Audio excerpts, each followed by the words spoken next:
میرا نام حبیبہ ہے اور میرا تعلق لاہور سے ہے۔ میری عمر اس وقت 18 سال ہے۔ اتنی سی عمر میں بھی میں بہت ساری ٹھوکریں کھا چکی ہوں۔ سب لوگ اس بات کا الزام میرے بابا پر لگاتے ہیں، لیکن میں جانتی ہوں کہ میرے بابا کا گناہ صرف اتنا سا ہے کہ انہوں نے مجھ سے حد سے بڑھ کر پیار کیا تھا۔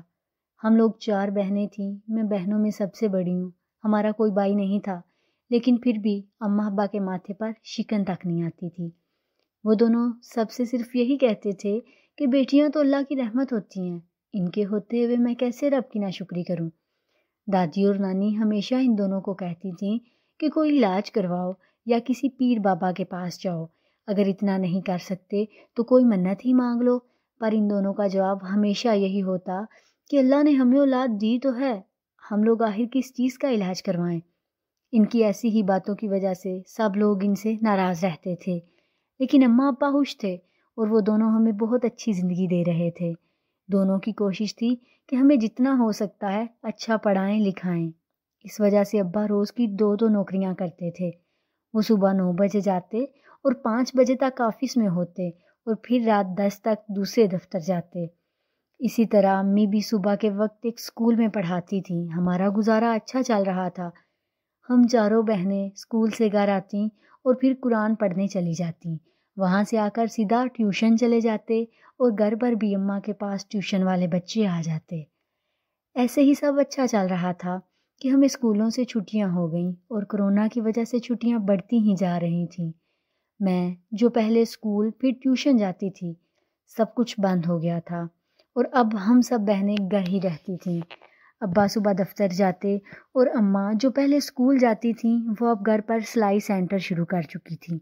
گھر کا بڑا کمرہ اسی لیے محسوس تھا۔ ہم سب بہنیں سارا دن آپس میں کھیلتی تھیں، لیکن اب بور ہونے لگے تو ابا نے ہمیں گھر میں نیٹ لگوا دیا اور موبائل اور کمپیوٹر دلا دیا تاکہ ہم لوگ اس سے اپنا ٹائم پاس کر سکیں۔ سب لوگوں نے ابا کو بہت باتیں سنائیں کہ دیکھو تو ذرا، بچیوں کو یہ سب لا کر دے رہا ہے، دونوں میاں بیوی سارا دن محنت کر کے کماتے ہیں اور یہ لوگ اڑاتے جا رہے ہیں۔ دادی جو چاچو کے پاس ہوتی تھیں وہ بھی اکثر ابا سے یہی کہتی تھیں کہ تمہاری ایک نہیں 4 بیٹیاں ہیں، ابھی سے ان کے لیے جوڑنا شروع کرو گے تو جہیز بنے گا۔ لیکن ابا نے کسی کی بھی بات نہیں مانی اور ہماری خوشیاں پوری کرتے رہے۔ اور سب کے اتنا کہنے کے باوجود کہ بچیوں پر سختی کرو ورنہ بگڑ جائیں گی، ابا نے ایسا کچھ نہیں کیا تھا۔ باقی بہنیں چھوٹی تھیں، وہ سارا دن ٹی وی پر کارٹونز دیکھتی رہتیں اور میں موبائل کی طرف لگ گئی۔ اماں سلائی سینٹر میں ہوتی تھیں اور بس ہمیں کھانا وغیرہ دینے آ جاتیں۔ اس طرح ابا بھی مصروف تھے اور میں نے اپنے ٹائم پاس کے لیے social media apps download کر لیں۔ اب میں ہر وقت فیس بک، انسٹاگرام اور ٹویٹر چلاتی تھی۔ کئی گروپس کی ایکٹیو ممبر تھی اور بہت سے لوگ مجھے پسند کرتے تھے۔ ایسے ہی سب اچھا چل رہا تھا کہ مجھے ایک فائز نام کے لڑکے کی فرینڈ ریکویسٹ آئی، جو میں نے بس دل کی مان کر قبول کر لی۔ اس سے میری تھوڑی بہت ہیلو ہائی ہوئی اور پھر یہ سلسلہ لمبا چل نکلا۔ اب ہم دونوں سارا دن ساری رات باتیں کرتے تھے۔ گھر پر کوئی ہوتا تو تھا نہیں جو مجھے منع کرتا، اس لیے میں سارا دن لگی رہتی۔ بس جب ابا آتے اور رات کو سب بیٹھتے تھے، صرف اس وقت ہماری باتیں کچھ دیر کے لیے رکتی تھیں، ورنہ یہ سلسلہ مسلسل رہتا۔ فائز بھی ہر وقت مجھ سے باتیں کرتا رہتا، یہاں تک کہ وہ باہر جاتے ہوئے بائک پر یا پھر کسی بھی دکان پر کھڑے ہو کر باتیں کرنے سے باز نہیں آتا تھا۔ مجھے اس کی یہی بات پسند تھی کہ وہ ایک لمحہ بھی مجھ سے دور نہیں رہ سکتا تھا، اور اب تو ہم لوگوں میں تصاویر کا تبادلہ بھی ہونے لگا تھا۔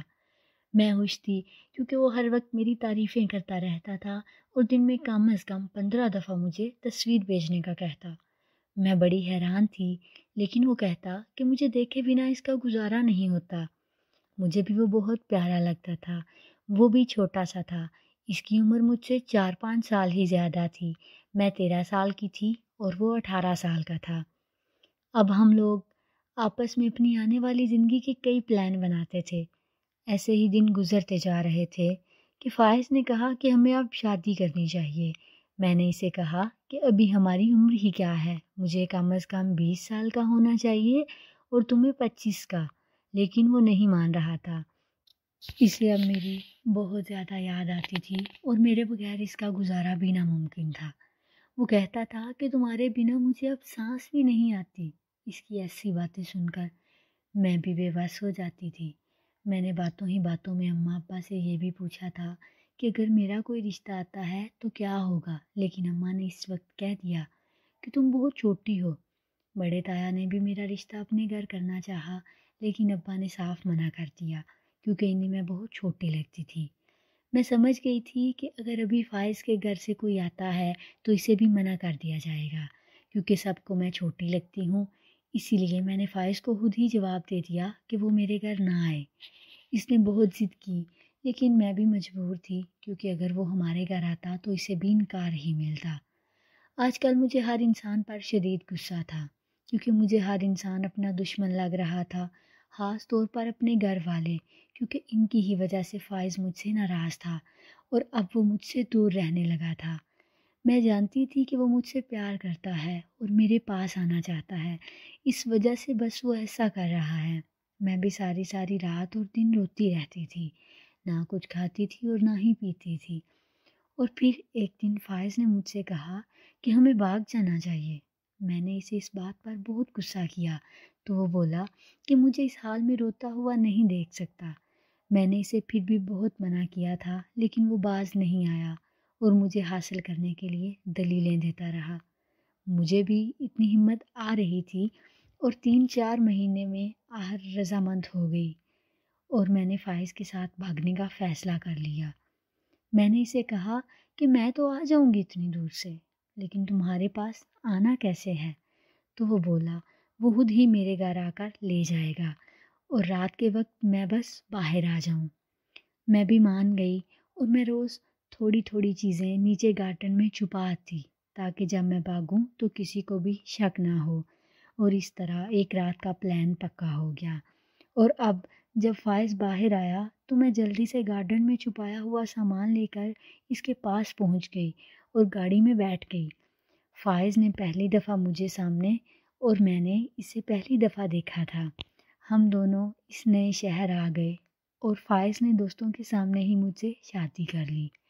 میں نے اسے کہا کہ تم مجھے گھر کب لے جاؤ گے؟ تو وہ بولا کہ ابھی 1-2 دن رک جاؤ۔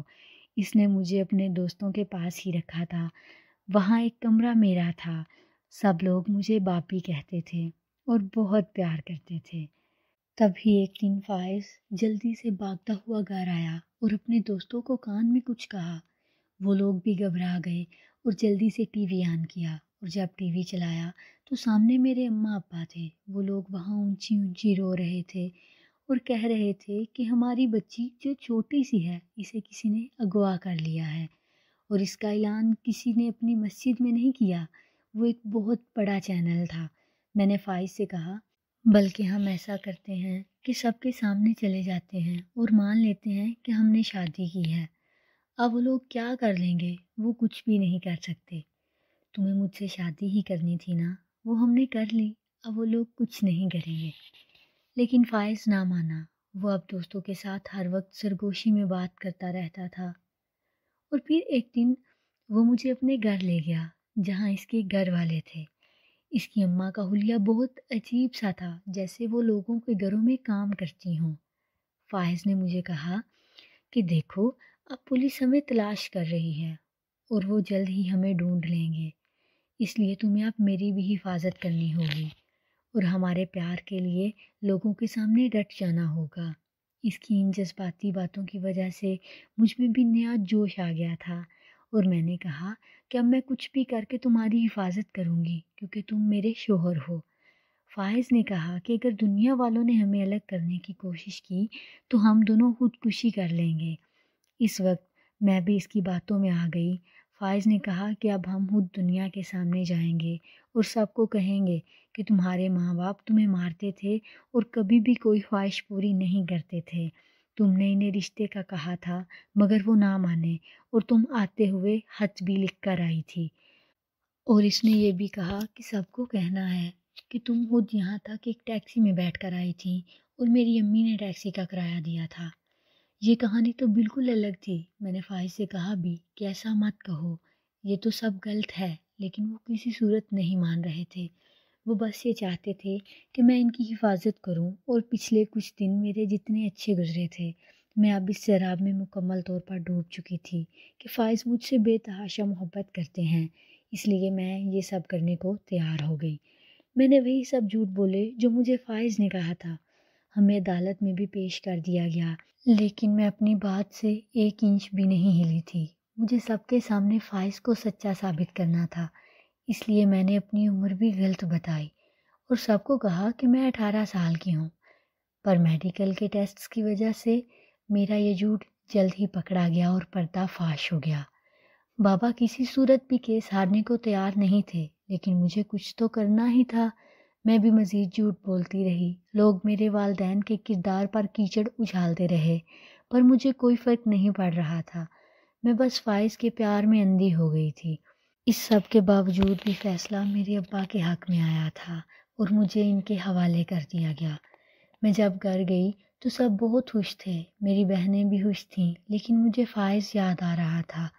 میں مسلسل اسے یاد کر رہی تھی اور مجھے اپنے والدین کو دیکھ دیکھ کر غصہ آ رہا تھا، اور پھر میں نے ابا کا موبائل پکڑا اور کمرے میں چلی گئی، اور میں نے سوچا کہ میں فائز سے رابطہ کروں کہ مجھے یہاں سے لے جائے۔ اور پھر جب میں نے ابا کا موبائل کھولا تو میں غلطی سے واٹس ایپ میں چلی گئی اور حیران رہ گئی، کیونکہ وہاں سے ابا کے نمبر پر کئی میسیجز تھے۔ جب کھولا تو پتہ لگا کہ یہاں تو کافی لمبی بات تھی اور کچھ ویڈیوز بھی بیچی گئی تھیں۔ جب میں نے وہ ویڈیوز دیکھی تو شرم سے لال ہو گئی، کیونکہ وہ تو میری سوئی ہوئی کی تصویریں تھیں اور ایسے مناظر تھے جو میں بیان بھی نہیں کر سکتی۔